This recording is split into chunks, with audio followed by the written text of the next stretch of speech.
Alors, dans ce paragraphe, on va parler des points cocycliques. Voici donc les données. On considère A, B, C et D des points d'affixe petit a, petit b, petit c et petit d qui sont des nombres complexes. Dans ce paragraphe, nous allons montrer comment démontrer que 4 points A, B, C, D sont cocycliques. Alors, dire que 4 points sont cocycliques, ça veut dire qu'ils appartiennent au même cercle. Et comment peut-on le démontrer? Mais bien sûr en utilisant les nombres complexes. Voici donc la démonstration. Alors là, on a deux cas. Voici donc le point A et le point B. Soit que les deux points C et D sont situés dans le même arc allant de B à A, ou bien l'un dans l'arc BA et l'autre dans l'arc BA dans l'autre sens. Donc, c'est-à-dire situés opposés. Alors, dans le premier cas, on a l'angle C est isométrique à l'angle D. Alors, on va utiliser les nombres complexes pour savoir comment. Donc, tout d'abord, A, B, C, D seront cocycliques à condition que l'angle CACB, dans le cas aussi, est isométrique à l'angle, donc la mesure de l'angle BADB. Or, la mesure de l'angle CACB n'est autre que l'argument de nombre complexe B-C sur A-C. Et pour l'autre, c'est l'argument de B-D sur A-D, bien sûr, modèle de pi. Alors, si on transforme de l'autre côté, donc ça nous donne un 0, modèle de pi. Or, argument de Z1 moins argument de Z2, c'est argument de Z1 divisé par Z2. C'est en utilisant les propriétés de l'argument. Alors, ce qui nous conduit à l'argument de B-C sur A-C divisé par ce nombre, c'est-à-dire multiplié par son inverse. Alors, son inverse, c'est-à-dire A-D sur B-D, est égal à 0. Or, les nombres complexes qui ont pour argument 0, ce sont les nombres réels, comme 1, 2, 3, 4, 5, les réels positifs. Ils ont tous pour argument un nombre 0. C'est une propriété qu'on a déjà vue. Alors, et même un réel qui est positif. Donc, le premier cas, on a trouvé que A, B, C, D sont cocycliques à condition que B-C sur A-C fois A-D sur B-D soit strictement positif, appartenant à R+. Deuxième cas, c'est D, il est situé de l'autre côté, opposé à l'angle C. Dans ce cas, on a une autre propriété qui dit que la somme de ces deux angles est égale à 180 degrés.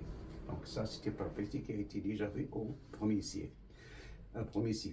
Donc là, ça nous conduit à la mesure de l'angle CA-CB. Il faut faire attention à l'ordre, dans le sens positif. Plus la mesure de l'angle DB-DA, dans ce sens, dans le même sens, positif. Et leur somme doit donner pi.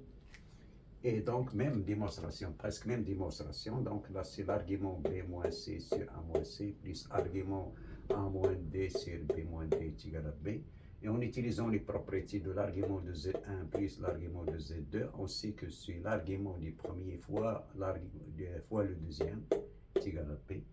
Et ce qui nous conduit à dire que ce nombre complexe, puisque son argument est pi, donc c'est un nombre qui est négatif, comme moins 1, moins 2, moins 3, moins 4, qui sont situés de l'autre côté.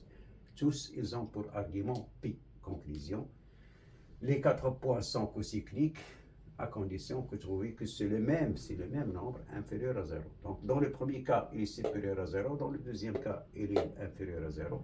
Mais si nous réunissons les deux cas, conclusion, A, B, C, D sont cocycliques. Si et seulement si, on a cette propriété. Alors là, à titre d'exemple, voici donc 4 points A, B, C et D. Petit a est égal à ce nombre complexe, l'autre C et D. Alors, on vous demande de montrer que A, B, C sont des points cocycliques. Alors, la question qui se pose, donc, laquelle qu'on va utiliser? Alors, les rôles que joue A, B, C, D, donc on peut les changer à la place de A, c'est B, à la place de C, c'est D, et ainsi de suite. Ce qui veut dire que vous avez le droit d'utiliser n'importe quel produit. Et dans ce produit, il y en a plusieurs. Alors, donc là, j'ai donné dans la démonstration B-C sur A-C. Donc, vous remarquez là que vous avez les 4 A, B, C et D. Là encore, vous avez le A, B, C et D, seulement dans un ordre différent. Alors là, vous avez le droit de choisir n'importe. Par exemple, je vais choisir au lieu de celle-ci, donc je peux choisir B-A, par exemple. Alors, si je choisis le B et le A, il me reste le C et le D. Donc, soit je prends D moins C ou C moins D. Donc, en utilisant, donc, en voyant donc les nombres, donc j'ai le droit de choisir le plus facile. Donc, je peux choisir, par exemple, D moins C. Ou C moins D, c'est la même chose, puisque le produit, à la fin, il va appartenir à R. S'il appartient à R, son opposé aussi va appartenir à R. Donc là, je peux aussi commencer par le B, mais à condition de ne pas prendre le A. Si je prends le A, il y aurait une simplification. Donc j'ai le droit de prendre soit C, soit D. Prenons par exemple C. Alors les deux autres qui restent sont A, donc là on a B et le C, il nous reste le A et le D. Vous avez le droit de prendre D moins A ou D. Donc là, vous avez le choix. Donc je vais prendre D moins A. Et on calcule.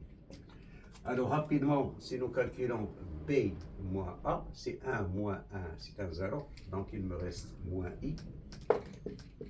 Si on calcule D moins C, 3 plus I moins 3, ça donne un I. Dans le dénominateur, donc je vais calculer B moins C, c'est 1 moins 3, c'est moins 2, multiplié par D moins A. D, 3 plus I, moins A, donc 3 moins 1, c'est 2, et I moins I, c'est 0. Donc, ce qui nous conduit à moins I au carré, c'est 1, sur moins 4. Et c'est un nombre qui appartient à R. Et vous pouvez donc utiliser d'autres notations. Au lieu de celle-ci, vous pouvez donc utiliser d'autres. Vous vous demandez dans l'examen laquelle qu'on va choisir. Et bien dans l'examen, on va vous l'imposer.